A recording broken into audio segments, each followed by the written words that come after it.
And I think the three you expected to do big things. Eric Anderson, Luke Slagle, Sean Fitzenmeyer have certainly lived up to and probably beyond expectation. Sean Fitzenmeyer last year became a really, really good defensive player, which I think people underestimated what he could do, undervalued it. And we knew he could score. He's got that kind of talent, and he's doing those things.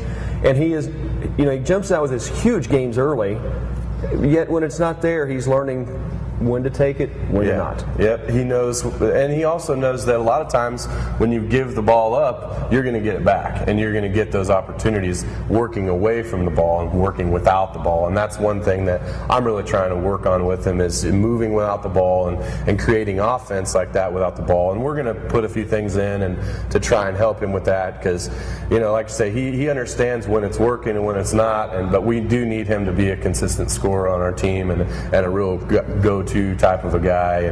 But yeah, Eric has really exceeded my expectations thus far, defensively, offensively, pretty much all around, and Luke's been real solid too. So I've been really pleased with those guys. I want to go to, and Luke, you mentioned, I think could probably, if he wanted to force the issue, score more. He's not. He's given that up because he can share. He sees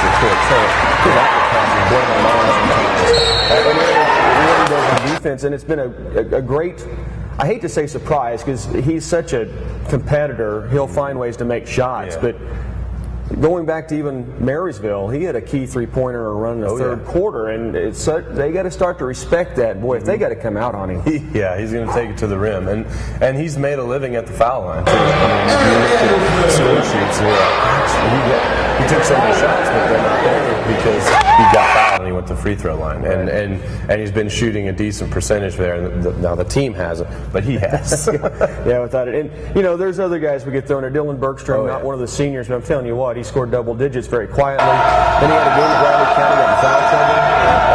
Didn't really have a shot that was in the makeup against Wamego, but I'm telling you, if you're leading the league or you're leading the league in deflections, Dylan might be the guy that's got more than anybody else. He is so long and athletic, people underestimate what he can do. Very quick and nose for the ball. He's got a nose for the ball, and he was our second leading scorer against Wamego too. He finds a way to get he gets those little fill-in baskets. If we're having a drought or something like that, he'll pop one in, and then that's and it's so spaced out over the game, you just don't notice it. And then you look at the score book afterwards, and you're like, oh, he was our second leading scorer again. And his percentage is so high because he's taking good shots. All right, let's get to the Wamego game. I don't want to take all of your day up, but you guys meet up, 2 undefeateds, much ballyhooed going in. I mean, everybody's looking forward to this game. A lot of people in the Clay Center family, I hear, saying things like, boy, this will be a real test. This will be one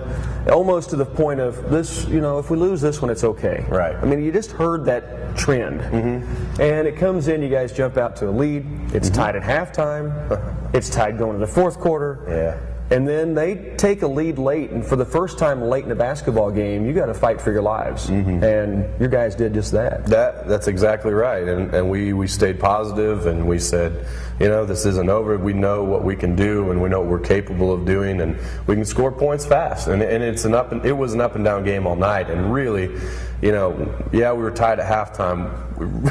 In my mind, we shouldn't have been. I mean, there was just a few things that seemed like at the end of every period that would just not go our way, and then it would end up and we're tied, or I would look up in the middle of the third quarter, I'm like, gosh, we went by 3? It seemed like we should have at some point pulled away, but we were just never able to. And their defense is to be credited with that. They were just amazing on defense, and we haven't felt or seen any pressure like that all year. And I knew they were going to be good offensively, and they've got a great scorer in Lynn Horst, and they got a big guy, and they got a work guy, and everything that you need. But the defense is one thing that just stood out to me and really impressed me about them. But for us to be able to withstand that and kind of give back a little bit of pressure of our own, and to, like you say, that at the end, I mean, I was still in a little bit of shock the next day. Joe Weethorn makes a bucket, fouls out Dunback, their 6'5" post. Poked in the eye, can't see. You get a timeout to give him a chance to go in. There's a little confusion there, and who was going to be at the free throw line? Timeout is Washington. Comes out, runs it.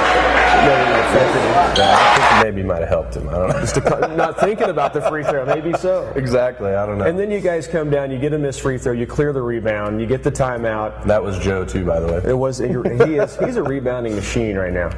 And I joked with you after the contest. I said it on the air. I said, now when Coach Malcolm took him in the huddle, and he started drawing little X's and O's and arrows and this and that, and here's what we do. I don't think the end result was to have Eric Anderson take a three-pointer. No, it wasn't. But, you know, there wasn't really a planned end result other than, okay, we know what we're going to run because it's a play that we've been working on since day one. And it's something that most of them can run in their sleep, but yet we haven't been able to execute it until that game. You did it twice. Twice. Once in the first half when Dylan Bergstrom, he hit a three-pointer at the top of the key, and that's the third option on the play.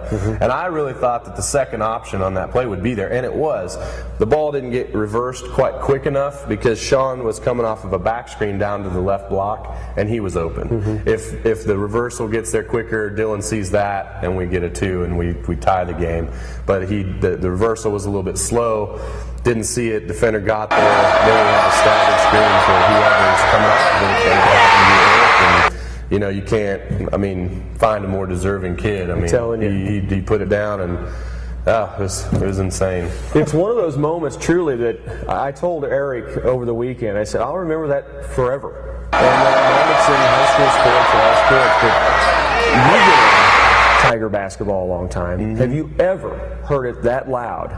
And the Tigers did ever? No. I mean, and I think once it gets to a certain point, you just can't tell the difference.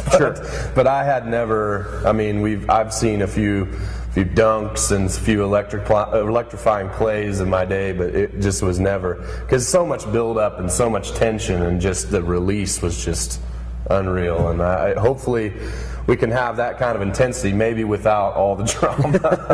But yeah, it was pretty exciting. What a win. Coming from 5 down inside of a minute, 43-42 is your final. You said a moment ago, it keeps replaying in everybody's mind. Now you got to re-gear, though, and get back after it. You got a Christmas break coming up. It's been a great start, Coach. Let's keep this thing rolling. It's fun. I'm going to try, and I told our guys, you know, I said, this is special, and you'll never relive that, but this can't be what defines our whole season. We've got a whole lot of basketball left, so we're going to keep focusing forward and see what we can do. If you missed out being at the Den, next time they're home, don't wait around. Get out there and check it out. It's good stuff. Zach, congratulations on the start. 6-0 Tigers. Twin Valley Sports brings you a look inside Play Center Tiger boys basketball.